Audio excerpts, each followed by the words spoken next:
য'ত তেওঁলোকে গৃহমন্ত্ৰী ক'ব লাগে যে গৃহমন্ত্ৰী আপোনালোকৰ পৰা ভুল হৈছে, ৰাইজৰ পৰা ক্ষমা বিচাৰক,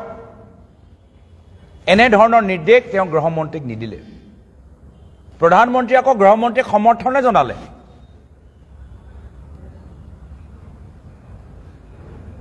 দীঘলীয়া এটা টুইট তেওঁলোকে লিখিলে আৰু অমিত শ্বাহ ডাঙৰীয়াক তেওঁ সমৰ্থনে জ্ঞাপন কৰে।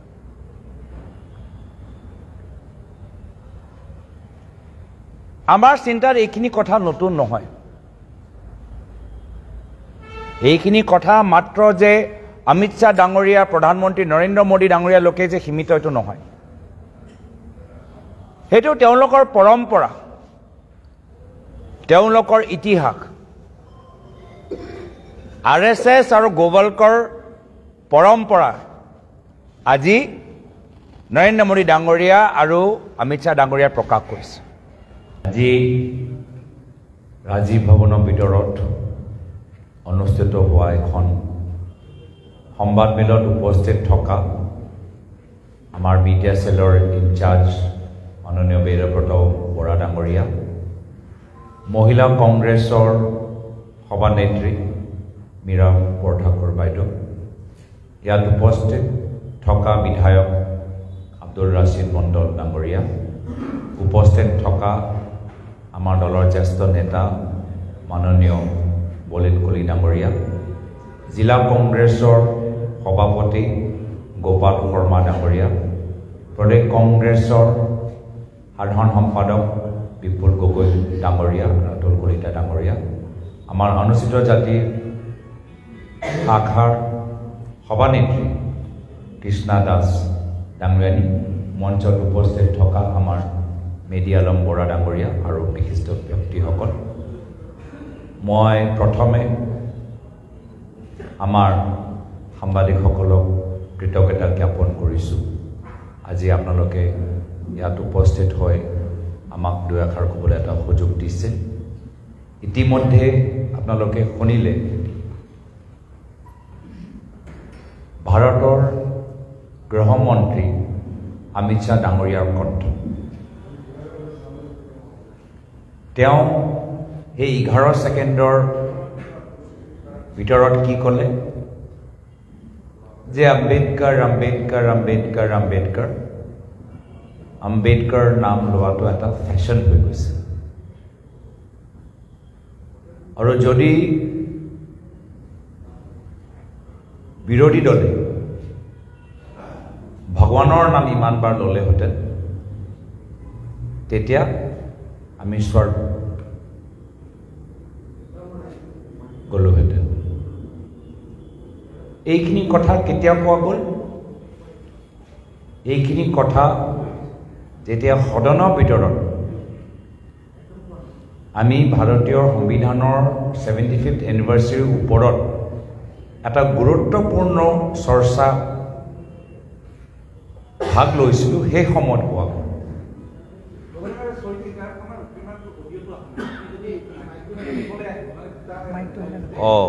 মাইকটো নালাগে, হ'ব হ'ব,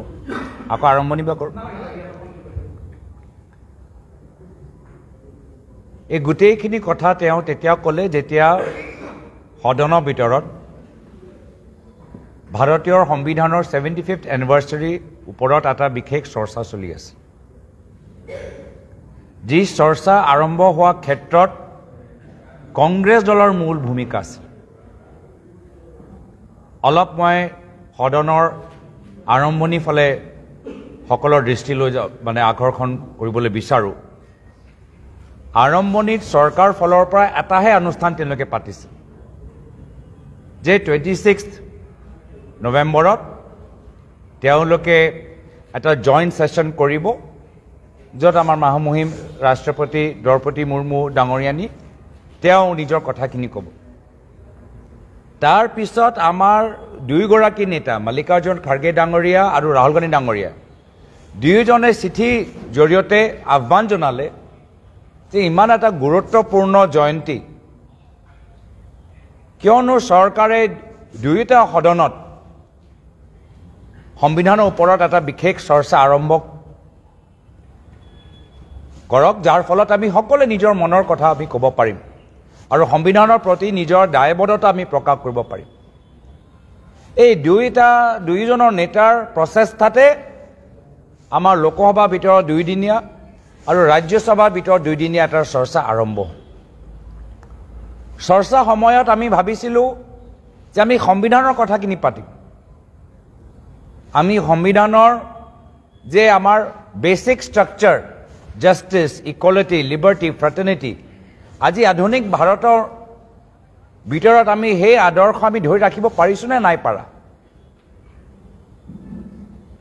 আমি সকলোৱে বৰ্তমানৰ যি মূল আমাৰ সমাজৰ মাজত যি মূল সমস্যাবোৰ আছে, সেই সমস্যাবোৰ আমি দাঙি ধৰিলোঁ। মণিপুৰৰ কথা আমি উত্থাপন কৰিলোঁ, কৃষকৰ কথা আমি উত্থাপন কৰিলোঁ, বিভিন্ন জনগোষ্ঠী জনজাতি অধিকাৰৰ বাবে আমি কথাখিনি ৰাখিলোঁ, মহিলা নিৰাপত্তা আমি জোৰ দিলোঁ। কিন্তু য'ত আমি ৰাজহুৱা বিষয়বোৰ উত্থাপন কৰি আছিলোঁ, সেই সময়ত বিজেপি দলৰ নেতাসকল মাত্ৰ পণ্ডিত নেহৰু বদনাম কৰিবলৈ চেষ্টা কৰিছে। উত্তৰ নাই, আদানীৰ ওপৰত উত্তৰ নাই, মণিপুৰৰ ওপৰত উত্তৰ নাই, বানপানী গৰাখহনীয়াৰ ওপৰত উত্তৰ নাই, চাইনাৰ ওপৰত উত্তৰ নাই, মাত্ৰ পণ্ডিত নেহৰুক তেওঁলোকে বদনাম কৰিলে। আৰু শেষত মই ভাবোঁ গৃহমন্ত্ৰী অমিত শ্বাহ ডাঙৰীয়া পাহৰি গ'ল যে তেওঁ সদনৰ ভিতৰত বক্তৃতা দি আছে। যিদৰে তেওঁ বাবা চাহেব আম্বেদকাৰ নাম ল'লে, তেওঁ যে নিজৰ ড্ৰয়িং ৰুমত বহি আছে আৰু নিজৰ বন্ধু বান্ধৱীৰ লগত কথা পাতি আছে, তেনেকুৱা যেন লাগিলে। আজি সদনৰ ভিতৰত তেওঁ যিদৰে অপমানজনকভাৱে বাবা চাহেব আম্বেদকাৰৰ নাম ব্যৱহাৰ কৰিলে, সেইটোতো সদনৰ ৰেকৰ্ডত সোমাই গ'ল। এতিয়াতো সেইখিনি ভিডিঅ'টো ভাইৰেল হৈ গ'ল। আমাৰ সংবিধানৰ মূল অভিভাৱক হৈছে ডক্টৰ আম্বেদকাৰ। আমাৰ চৰ্চা হৈ আছে সদনৰ ভিতৰত, চৰ্চা বিষয় হৈছে সংবিধানৰ 75th এনিভাৰ্চাৰী, আৰু সেই সময়তে আমাৰ গৃহমন্ত্ৰী অমিত শ্বাহ ডাঙৰীয়া নিজৰ ভিতৰত যে আম্বেদকাৰ প্ৰয়াত বাবা চাহেব আম্বেদকাৰৰ প্ৰতি যে কোনো শ্ৰদ্ধা নাই, সেইখিনি কথা মুকলি হৈ গ'ল। আৰু আটাইতকৈ দুৰ্ভাগ্যজনক কথা, আমি সেই সময়তে ক'লোঁ যে এইটো ভুল হৈছিল, তেওঁ নিজৰ ভুল স্বীকাৰ নকৰিলে। পিছদিনা আমি গৰিহণা দিলোঁ, ক্ষমা বিচাৰিবলৈ তেওঁক আহ্বান জনালোঁ। তেওঁ ইমান অহংকাৰী যে ৰাইজৰ সন্মুখত ক্ষমা বিচাৰিবলৈ তেওঁ আগবাঢ়ি নগ'ল। ক্ষমা বিচাৰিলেহেঁতেন তেতিয়াহ'লে তেওঁ নিজে যে ভুল কৰিছে, বাবা চাহেব আম্বেদকাৰৰ প্ৰতি এনেদৰে শব্দ ব্যৱহাৰ কৰিব নালাগিছিল, এনেদৰে উচ্চাৰণ কৰিব নালাগিছিল, তেওঁ স্বীকাৰ কৰিব পাৰিলেহেঁতেন। কিন্তু অহংকাৰ আৰু ক'ৰবাত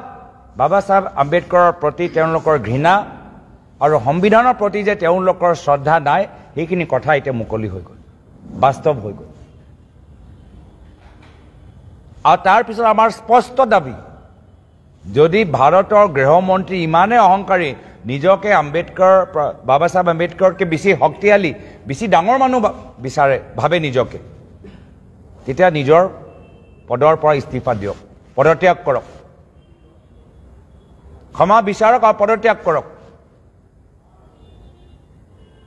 নকৰিলে। আৰু তাৰ পিছত আমি কি দেখা পালোঁ যে প্ৰধানমন্ত্ৰী মোদী ডাঙৰীয়া, য'ত তেওঁলোকে গৃহমন্ত্ৰী ক'ব লাগে যে গৃহমন্ত্ৰী আপোনালোকৰ পৰা ভুল হৈছে, ৰাইজৰ পৰা ক্ষমা বিচাৰক, এনেধৰণৰ নিৰ্দেশ তেওঁ গৃহমন্ত্ৰীক নিদিলে। প্ৰধানমন্ত্ৰী আকৌ গৃহমন্ত্ৰীক সমৰ্থনে জনালে।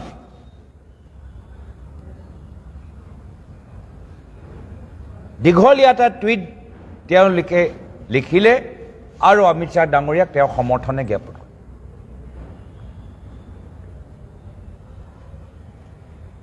আমাৰ চিন্তাৰ এইখিনি কথা নতুন নহয় এইখিনি কথা মাত্ৰ যে অমিত শ্বাহ ডাঙৰীয়া প্ৰধানমন্ত্ৰী নৰেন্দ্ৰ মোদী ডাঙৰীয়া লোকে যে সীমিত এইটো নহয় সেইটো তেওঁলোকৰ পৰম্পৰা তেওঁলোকৰ ইতিহাস RSS আৰু গোৱালকৰ পৰম্পৰা আজি নৰেন্দ্ৰ মোদী ডাঙৰীয়া আৰু অমিত শ্বাহ ডাঙৰীয়া প্ৰকাশ কৰিছে যেতিয়া ভাৰতীয় সংবিধান যেতিয়া প্ৰথমবাৰৰ বাবে যেতিয়া পাছ হৈছিল সেই সময়তে গোৱালকাৰে কৈছিল যে এইটো সংবিধান কি সংবিধান ইয়াত আমাৰ দেশৰ কোনো আদৰ্শ আমি দেখা পোৱা নাই দেশৰ সংস্কৃতি আমি দেখা পোৱা নাই এইটো বাহিৰৰ পৰা লোৱা গৈছে বিদেশৰ পৰা লোৱা গৈছে এই সংবিধান আমি স্বীকাৰ নকৰোঁ এয়া আছিলে তেওঁলোকৰ মনোভাৱ RSSৰ অৰ্গেনাইজাৰতো বহুতবাৰ লিখা গৈছিল যে তেওঁলোকে আমাৰ ভাৰতৰ তিৰংগাই পতাকা তেওঁলোকে স্বীকাৰ নকৰে প্ৰায় 50 বছৰ RSSৰ কাৰ্যালয়ত তেওঁলোকে তিৰংগা পতাকা তেওঁলোকে লগোৱা নাছিল বা স্থাপিত কৰা নাছিল এয়া হ'ল তেওঁলোকৰ চিন্তাধাৰা আৰু সেইকাৰণে আমি দেখা পাইছোঁ যে যেতিয়াই আমি বিৰোধী দলে আমি বিভিন্ন জনগোষ্ঠী জনজাতিৰ কথাবোৰ কওঁ অনুচিত জাতিৰ কথাবোৰ কওঁ তেতিয়া আমালোকৰ কথাবোৰ তেওঁলোকে গুৰুত্ব নিদিয়ে ৰাহুল গান্ধী ডাঙৰীয়াৰ বিভিন্ন বিৰোধী দলসকলে কৈছে যে সমগ্ৰ ভাৰতৰ ভিতৰত সেন্সাস যেতিয়া হ'ব সেই সেন্সাসৰ ভিতৰত আমাৰ কাষ্টৰ তাত উল্লেখ হ'ব লাগে কাষ্ট সাৰ্টিফিকেটৰ ডিটেইলছবোৰ থাকিব লাগে আজিলৈকে তেওঁলোকে আমাৰ দাবী স্বীকাৰ কৰা নাই এই দাবী মাত্ৰ আমি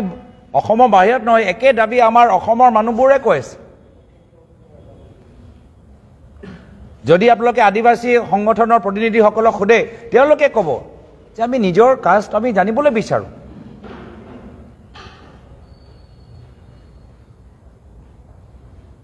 আমাৰ 6টা জনগোষ্ঠীক আজিলৈকে তেওঁলোকে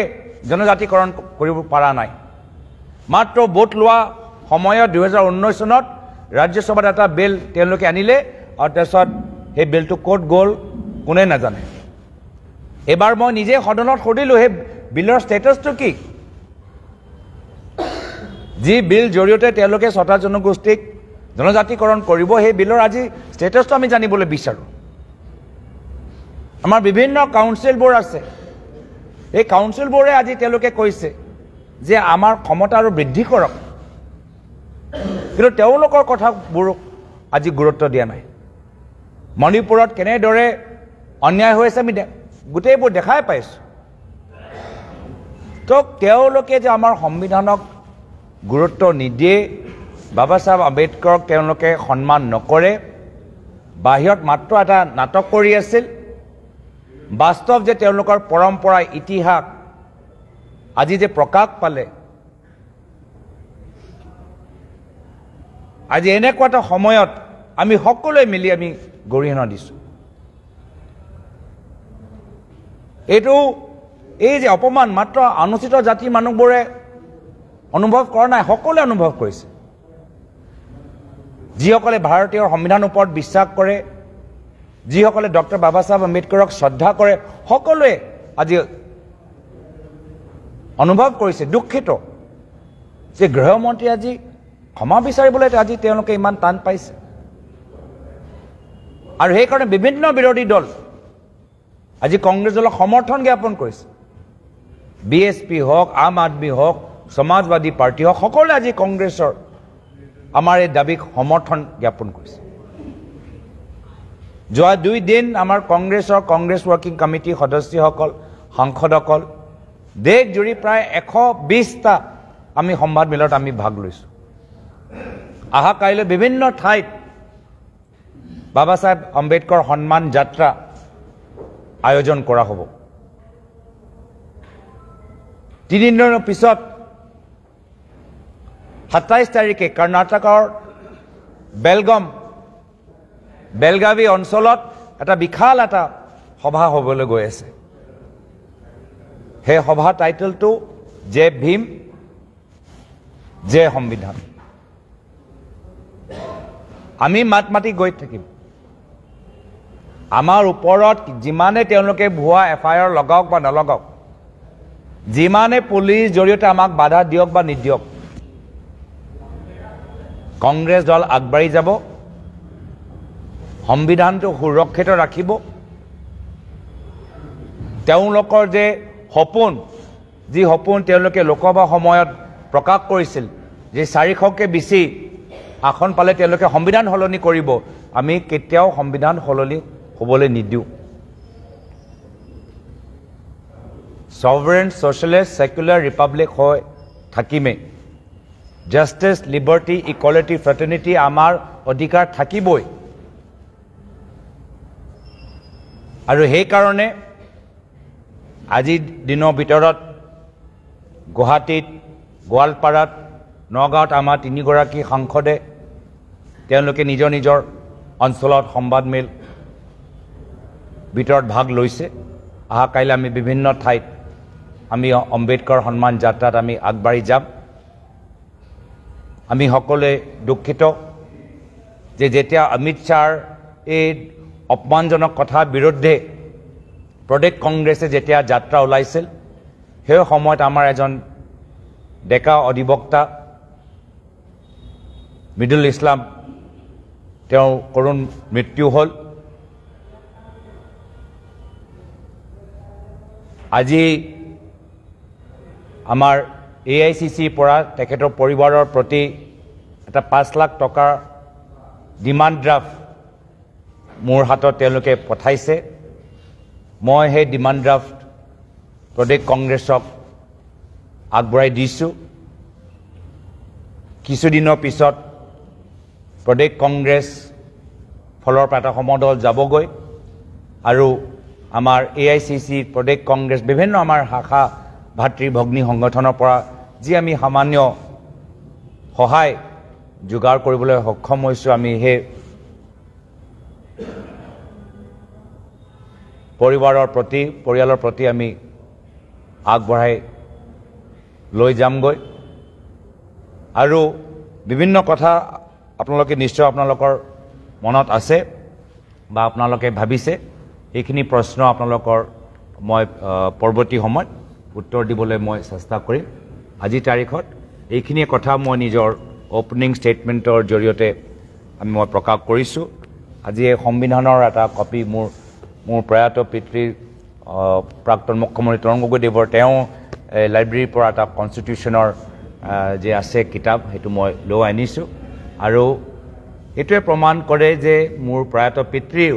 কিমান সংবিধানটো গভীৰভাৱে অধ্যয়ন কৰিছিল আৰু একে সেই শ্ৰদ্ধা আজিৰ তাৰিখত আমি বৰ্তমানত আমি অক্ষুণ্ণ ৰাখিম আৰু একে দায়বদ্ধতাৰে আমি কামখিনি কৰি যাম। ধন্যবাদ।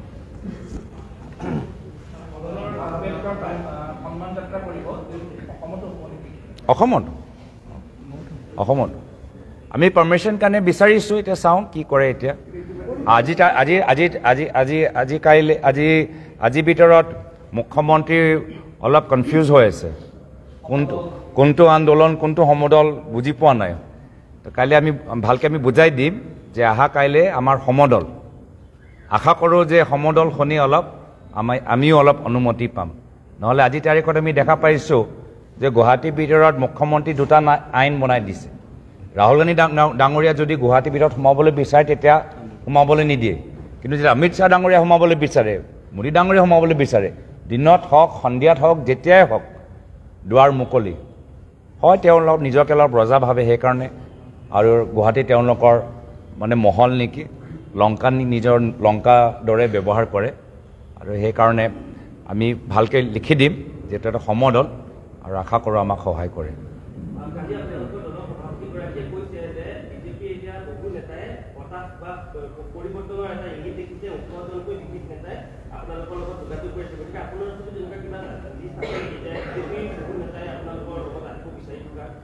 চাওক, দিল্লীত মোক কিছুমানে কয় যে মুখ্যমন্ত্ৰী গাদীটো ইমান সুৰক্ষিত নহয়, আৰু বিধানসভা আগত কিবা সলনি হ'ব পাৰে। কিমান কথা সঁচা কিমান কথা মিছা মই নাজানো, কিন্তু মই শুনিছোঁ দেই আৰু সেইকাৰণে অলপ দিন আগতে সেইটো মোক তেতিয়া ক'লে যেতিয়া মুখ্যমন্ত্ৰী দিল্লীত গৈ বহুত মন্ত্ৰীক সাক্ষাৎ কৰি নিমন্ত্ৰণ জনাই আছিলে বহুতে কৈছিলে গাদী ৰক্ষা কৰা এটা প্ৰচেষ্টা সেই সময়ত চলি আছে যে নহওক আমাৰ কথাটো হ'ল যে আমি ৰাইজৰ যি দাবী আমি সেইখিনি উত্থাপন কৰিবলৈ বিচাৰোঁ আশা কৰ্মী আংগনৱাড়ী কৰ্মী আমাৰ যুৱকসকল যিদৰে উচ্চ শিক্ষা ক্ষেত্ৰত সুবিধাবোৰ বিচাৰে সেয়া হ'ল আমাৰ মূল আমাৰ উদ্দেশ্য আমাৰ বিভিন্ন জনগোষ্ঠী জনজাতি নিজৰ ভাষা সংস্কৃতি লৈ যিদৰে তেওঁলোকে এটা প্ৰগতিশীল সমাজ বিচাৰে সাংবাদিকসকল এটা প্ৰগতিশীল সমাজ বিচাৰে আমি সেই কনচেপ্ট লৈ সেই লক্ষ্য লৈ আমি আগবাঢ়ি গৈছোঁ বিজেপিৰ ভিতৰত কি হৈছে কি হোৱা নাই তেওঁলোকক সোধাটো বেছি উচিত চৰকাৰে গুৱাহাটী মহানগৰীত সমদল প্ৰতিবাদ এনেধৰণৰ কৰিব নোৱাৰিব বুলি 163 ধাৰা ইতিমধ্যে লগাই দিছে আৰু এই ধাৰা মানে অনিৰ্দিষ্টকাললৈ থাকিব আৰু যদি ভংগ কৰে কঠোৰ শাস্তিৰ সন্মুখীন হ'ব বুলি কৈছে চাওক আমি লোকতান্ত্ৰিক পৰম্পৰা ৰক্ষা কৰাৰ ক্ষেত্ৰত চৰকাৰে আমাৰ ওপৰত যিমানে কঠোৰ শাস্তি দিবলৈ বিচাৰে আমি ৱেলকাম কৰিম আমি স্বাগতম জনাম কংগ্ৰেছ দল স্বাধীনতা সংগ্ৰামৰ পৰা জন্ম হোৱা এটা ঐতিহাসিক দল আমাৰ জন্মই হৈছে আন্দোলনৰ পৰা আন্দোলন আমাৰ তেজত আমাৰ গাত আছে সেই আন্দোলনৰ সেই যে আমাৰ আদৰ্শ সেই আমি কেতিয়াও আমি ত্যাগ কৰিব নোৱাৰোঁ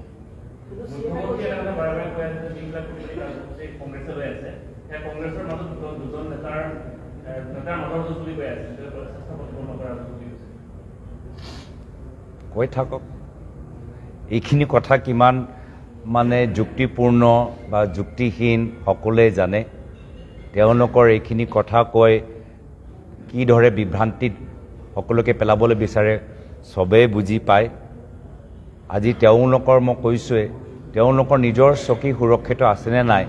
আমি ক'ব নোৱাৰোঁ তেওঁলোকৰ মাজত কি চলি আছে মুখ্যমন্ত্ৰী কোন হ'ব অহাবাৰ তেওঁতো নিজে মুখ্যমন্ত্ৰী বেকডোৰ পৰাই হৈছে অহাবাৰ কোন বেকডোৰ পৰা বিজেপি মুখ্যমন্ত্ৰী দাবী হ'ব কোনো ক'ব নোৱাৰে তো তেওঁলোকৰ ভিতৰৰ কথা মই ভাবোঁ মুখ্যমন্ত্ৰী আজি এজন জনপ্ৰতিনিধি আৰু অসমৰ ৰাইজে কংগ্ৰেছৰ ভিতৰত কি হৈছে কি হোৱা নাই তাতকৈ বেছি তেওঁলোকে ৰাইজৰ সমস্যা কেনেদৰে সমাধান কৰিব সেইখিনি কথা জানিবলৈ বিচাৰে ছটা জনগোষ্ঠী কেতিয়া জনজাতিকৰণ পাব সেইখিনি কথা তেওঁলোকে জানিবলৈ বিচাৰে আজি যে ইমান ধাৰ লৈ থৈছে এইখন চৰকাৰ আজি যে আমাৰ জংগলবোৰ নাইকিয়া হৈ গৈছে হাতীৰ উৎপাত আৰু বৃদ্ধি পাইছে এইখিনিয়ে কথা তেওঁলোকে জানিব তেওঁৰ পৰা জানিবলৈ বিচাৰে এইখিনি কথা তেওঁলোকৰ ওচৰত যে উত্তৰ নাই এই কংগ্ৰেছত কি হৈছে কি হোৱা নাই এইখিনি তাৰ পৰা আমি গম পাওঁ যে ৰাইজৰ সমস্যাৰ বাবে তেওঁলোকৰ কোনো পৰিকল্পনা নাই আৰু ৰাইজৰ প্ৰশ্নৰ লৈ তেওঁলোকৰ ওচৰত কোনো উত্তৰ নাই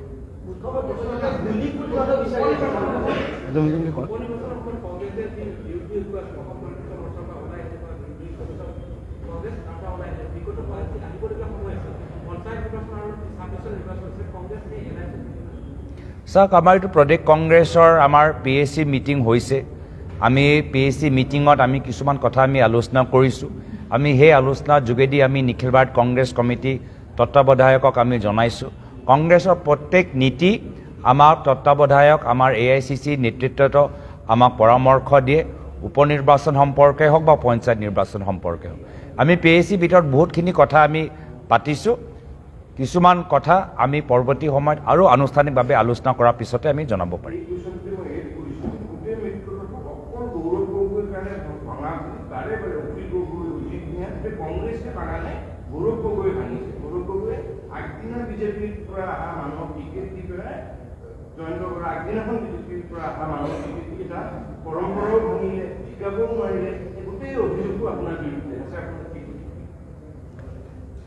এইখিনি কথা নিৰ্বাচনৰ সময়ত চলি আছিল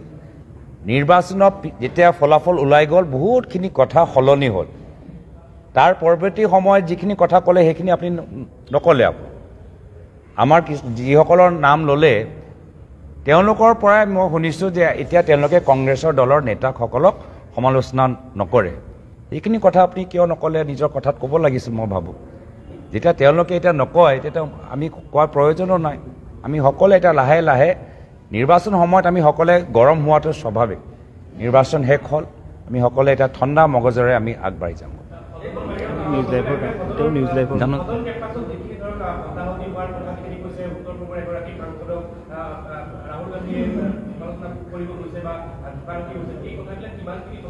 এই ফুটেজ কিবা পাইছে হয়তো কৈছোঁ ফুটেজে নাই পোৱা কিয় বিজেপি এনেকুৱা এটা তেওঁলোকৰ আজিতো তেওঁলোকে মিছাওতো সঁচা দেখাব পাৰে আজিতো AI আৰ্টিফিচিয়েল ইণ্টেলিজেঞ্চ বহুত তেওঁ মৰ্ফিঙো ক'ব পাৰে ফুটেজে নাই সেইকাৰণে ফুটেজ তেওঁলোকে মুকলি কৰিব পাৰে আৰু ফুটেজ আছে মই কৈছোঁ কিন্তু তেওঁলোকে দেখাব বিচৰা নাই নহ'লে হ'ব পাৰে নেক্সট যে গোটেই পাৰ্লিমেণ্টৰ ভিতৰত এনেকুৱা এটা ডাঙৰ কাণ্ড হৈ গ'ল আৰু তেওঁলোকৰ ওচৰত CCTV কেমেৰা নাই যি সদনৰ ভিতৰত কিছুমান যুৱক 1-2 বছৰ আগত এনে সোমাই গৈছিল তাৰপিছত খুব ডাঙৰ সিকিউৰিটি বন্দোবস্ত কৰা গৈছিল সিকিউৰিটি খুব তৈয়াৰী কৰি গৈছে আজি সদনত জাষ্ট বাহিৰত হৈছে তেওঁলোকৰ ওচৰত কোনো CCTV কেমেৰা নাই আচলতে আছে কিন্তু তাত যে তেওঁলোকৰ কথাবোৰ মিছা প্ৰমাণ হ'ব সেইকাৰণে তেওঁলোকে মুকলি কৰা নাই মই দুখিত যে যি আজি নাগালেণ্ড প্ৰদেশ কংগ্ৰেছৰ আমাৰ নেতাসকলে সেই সাংসদগৰাকীক সমালোচনা কৰিছে যেহেতু সেই সাংসদগৰাকী যি অঞ্চলৰ পৰা আহে ৱাটিং এই ৱাটিঙত মানুহবোৰ আজি তেওঁলোকৰ আৰ্মি কিছু এটা গ্ৰুপ মুখামুখি হোৱাৰ পিছত আমাৰ 6জন বা 7জনৰ তেওঁলোকৰ মৃত্যু হ'ল তেওঁলোকৰ কথা সেই সাংসদগৰাকী সদনৰ ভিতৰত উত্থাপন কৰা নাই এই আৰ্মি বা পুলিচৰ কোনো বিষয়ৰ ওপৰত চৰকাৰে কোনো ধৰণৰ ব্যৱস্থা হাতত লোৱা নাই কিন্তু সেই যে 6জন যে মৃত্যু হ'ল আজি তেওঁলোকৰ পৰিয়ালৰ ভিতৰতো কোনোবা ভাতৃ বা কোনোবা এজন স্বামী নাই সেইখিনি কথা আকৌ তেওঁ উত্থাপন কৰা নাই তো বহুত ইয়াত কথা আছে ফুটেজ যে নাই ভুৱা FIR এইবোৰ সব আমি জানো আৰু প্ৰিয়ংকা গান্ধীৰ লগতো মই নিজে আছিলোঁ আৰু সেইখিনি ফুটেজটো আপোনালোকে নিজে দেখিছে যি ফুটেজ আপোনালোকৰ ওচৰত আছে সেইটোতো দেখিছে যে প্ৰিয়ংকা গান্ধীৰ সন্মুখত কেনেদৰে বিজেপি দলৰ পুৰুষসকল ওলাই আহি কিমান ধৰণৰ থ্ৰেটনিং তেওঁলোকৰ এটা ব্যৱহাৰ আছিলে সেইখিনিতো ফুটেজ আপোনালোকে নিজে দেখিছে তাৰ ওপৰত আমি FIRও আমি বিচাৰিছোঁ আজিলৈকে FIR ওপৰত একো হোৱা নাই তো সেইটোৱে যি ফুটেজ ৰাইজে দেখিছে প্ৰিয়ংকা গান্ধী আমাৰ মহিলা সাংসদসকলৰ সন্মুখত মল্লিকাৰ্জুন খৰ্গেৰ সন্মুখত বিজেপি দলৰ পুৰুষ নেতাসকল ওলাই আহি একদম ৰাস্তা বাধা দি একদম মানে ওচৰ আহি গৈছে মুখত আহি গৈছে সেইখিনি ফুটেজটো আমি পাইছোঁ তাৰ ওপৰতো কোনো FIR নাই কোনো একশ্যন কোনোবা এজনে কওক এওঁ কওক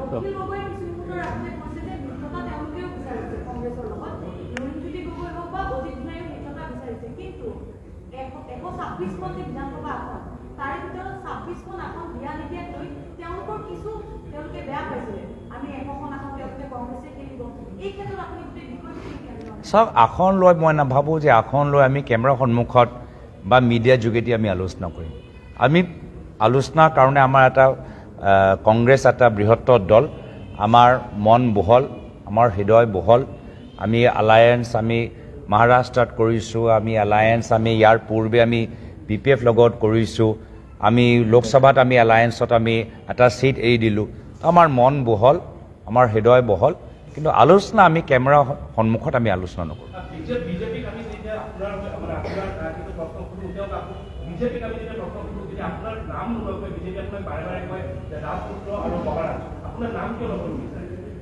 তেওঁ সোধক মই কি কৰোঁ মইতো নাম লওঁ মই নাম লওঁ মোৰ নাম লোৱা কোনো আপোচ নাই তেওঁলোকক সোধক কিয় নলওঁ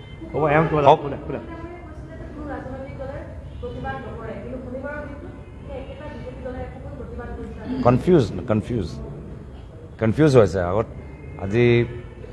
আজি কি হৈছে যে গম পাই গৈ মানে দুটা কাৰণ হ'ব পাৰে ইডাৰ চকী যে বিধানসভালৈকে থাকিব সেইটো তেওঁ 100% কনফিডেণ্ট নহয় এটা মনৰ টেনশ্যন সেইটো হ'ব পাৰে আৰু নহ'লে আজি তেওঁলোকে গম পাই গৈছে যে আজি তেওঁলোকৰ ওচৰত কোনো প্ৰশ্নৰ উত্তৰ নাই আজি ঠিকাদাৰক দৰমহা দিবলৈ পইচা নাই,